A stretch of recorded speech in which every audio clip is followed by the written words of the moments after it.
Hey guys, this is LG Shaft of the Clan Eat Casting crew, and we've been having some technical difficulties recently with having staff for the King of the Hill. So just in the meantime, I have decided to start doing some replays of really awesome tournaments that are happening all around the world, and here we are. So tonight we are going to be checking out the Asus Republic of Gamers Summer Event 2012. And guys, I'm going to go ahead and tell you, it is frigging amazing.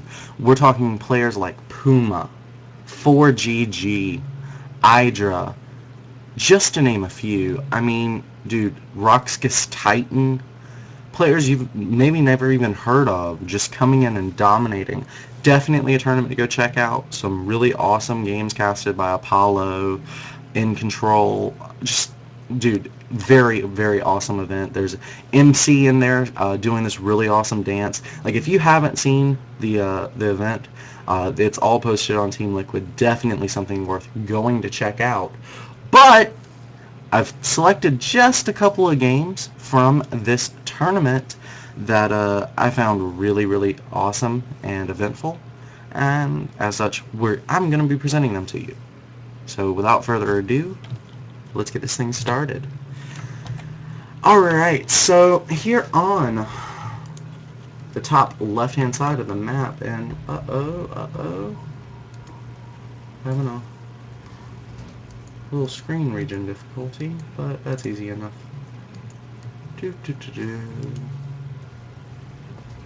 And boing. Perfect. Almost perfect. Scroll you all the way down.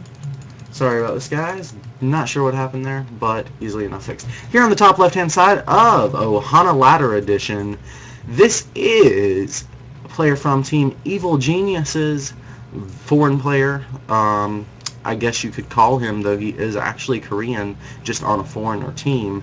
His name is PuMa. He's a really renowned Terran player. Definitely had a good run about a year ago to about 6 months ago. Still doing incredibly well, but not quite getting the highlights he was once known for. And his opponent in a very similar situation and on the very same team, it's Evil Genius's Idra. And Idra is actually going for a fast hatch build that's very common here in Zerg vs. Terran, pretty much for as far back as I can remember. Idra is a player that is known for not trying to cut corners, very macro-oriented player. PuMa, on the other hand, could be throwing just about anything at his opponent, and it's kind of interesting that PuMa is sending the scout. Usually you will not see players scout on this map because you do know where your opponent is, and it's pretty easy to know that your opponent is going to be going for that fast hatch. Now, he did see a gas, so he knows his opponent's not doing that gasless expand, and he's actually building a bunker, but it's fake pressure, fake 1-rax pressure, 1-rax expand. There's no gas following this expand. Oh, here's one gas going down for PuMa, so that could be.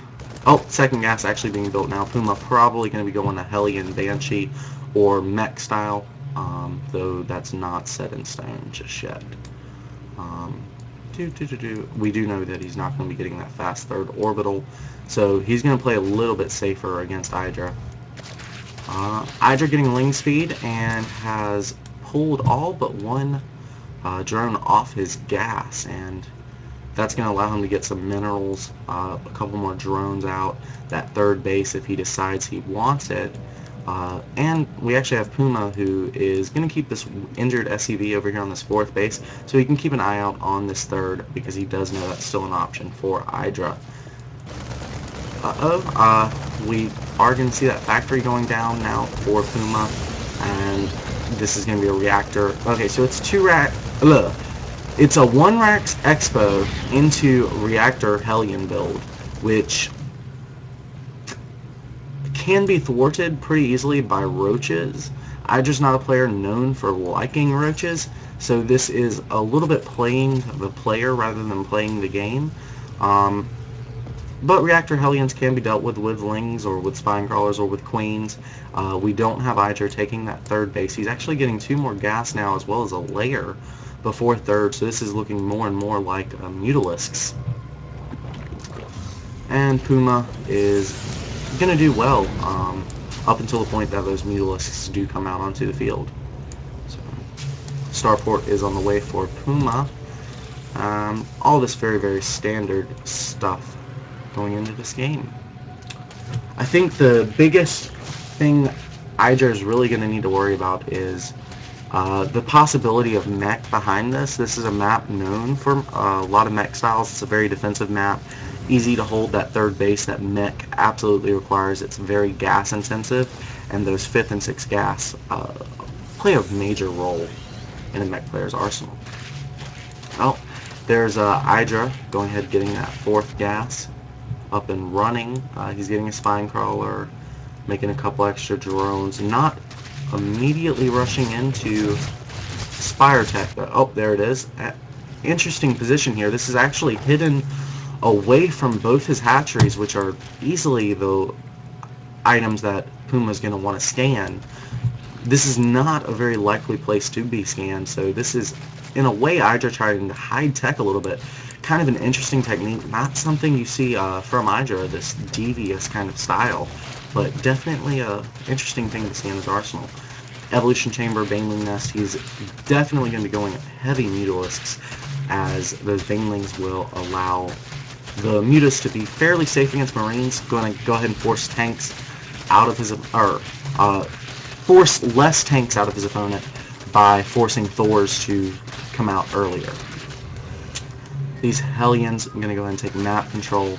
They know that there's only 4 of them, and EGIdra's pretty good with his Queens. It's not likely that these Hellions are going to do very much damage, though they could deny some creep. Here's a 3rd orbital on the way for PuMa, as well as a 4th command center being built. PuMa definitely going for a very greedy build here. This is, again, playing his opponent rather than necessarily playing the game. EGIdra's not known for crazy aggressive timing attacks, so PuMa can feel safe into the mid game doing something like this. He's not going to be expecting Roach Baneling or anything like that. In fact,